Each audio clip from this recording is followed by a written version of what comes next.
हरे कृष्णा, राधे राधे। आप सभी का स्वागत है लड्डू गोपाल जी चैनल पर। तो फ्रेंड्स, आज हम इस विषय में वीडियो लेकर आए हैं। जैसे कि आप जानते हैं, जन्माष्टमी आने वाली है। तो जन्माष्टमी पर कौन से ऐसे भोग हैं जो ठाकुर जी को अति प्रिय हैं, जिनका भोग आप ठाकुर जी को लगाना ना भूलें। तो यह वीडियो आप एंड तक अवश्य देखें। तो जैसे कि आप लोग जानते हैं कि जन्माष्टमी आने वाली है और वैष्णवों के लिए जन्माष्टमी बहुत बड़ा त्यौहार है। जिस प्रकार दीपावली हिंदू के लिए सबसे बड़ा त्यौहार होता है, उसी प्रकार हम वैष्णव जनों के लिए जन्माष्टमी बहुत बड़ा त्यौहार है। उस दिन हमारे प्यारे ठाकुर जी ने जन्म लिया। तो देखिए, जन्माष्टमी के दिन उन्हें 56 भोग का भोग लगाया जाता है। मान लीजिए किसी प्रकार आप 56 भोग कान्हा जी को ना लगा पाएँ, तो आप कौन से ऐसे 7 भोग हैं जो गोपाल जी को आप अवश्य लगाएं, जो लगाना बहुत ज़रूरी है और हमारे ठाकुर जी को भी बहुत प्रिय हैं। तो देखिए, आप जानते हैं कि जो हमारे ठाकुर जी हैं वो खाने के रसिया हैं, यानी भोग के रसिया हैं, यानी श्रृंगार के भी रसिया हैं और भोग के भी रसिया हैं। आपने मंदिर में भी देखा होगा कि कान्हा जी को 56 भोग लगाया जाता है, अनगुड भोग लगाया जाता है। अनुकूल का मतलब है जिसकी कोई संख्या ही ना हो, जो अनंत हो, यानी जिसका कोई तय ना हो कि ये कितना है, ये 101 भोग है, 56 भोग है या 1000 भोग है, जिसकी कोई संख्या ही ना हो, वो होता है अनुकूल भोग।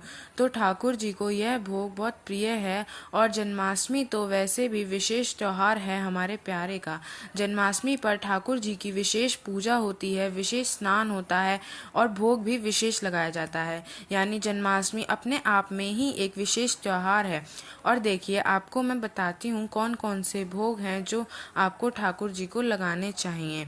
यदि आप 56 भोग लगा सकते हैं तो बहुत अच्छी बात है, पर मान लीजिए कोई हेल्थ इशू है या कोई और इशू है और आप 56 भोग नहीं लगा सकते, तो सर्वप्रथम आप ठाकुर जी को रात्रि 12 बजे आपको ठाकुर जी का जन्म कराना है, आपको खीरे में उनका जन्म कराना है।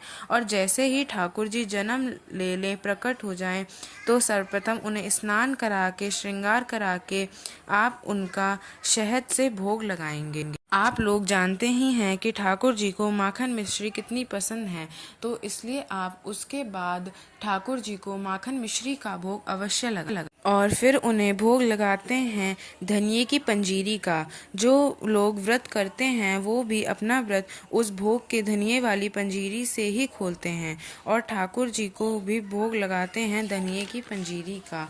उसके बाद भोग लगता है मावे में बूरा घी, अजवाइन को अच्छे से मिलाकर भोग लगाते हैं। और फिर भोग लगता है मेवा पाक का। जिस प्रकार गाजर की पाक बनती है, उसी प्रकार मेवे में घी और चीनी मिलाकर मेवे की पाक बनाकर उसका भोग भी ठाकुर जी को लगाया जाता है। फिर भोग लगाते हैं हम कान्हा जी को पंचामृत का, वो विशेष होता है।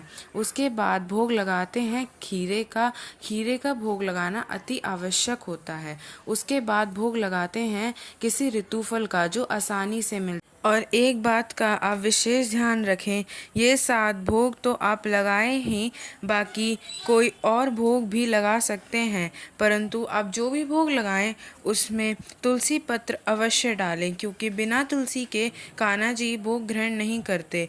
तो इस जन्माष्टमी पर आपको ठाकुर जी के ये 7 भोग अवश्य लगाने हैं। आई होप आपको पता लग गया होगा कि ठाकुर जी को किन 7 चीज़ों का भोग लगाया जाता है। अगर आपको वीडियो अच्छी लगी हो तो वीडियो को लाइक करें और चैनल को सब्सक्राइब करें। हरे कृष्णा, राधे राधे।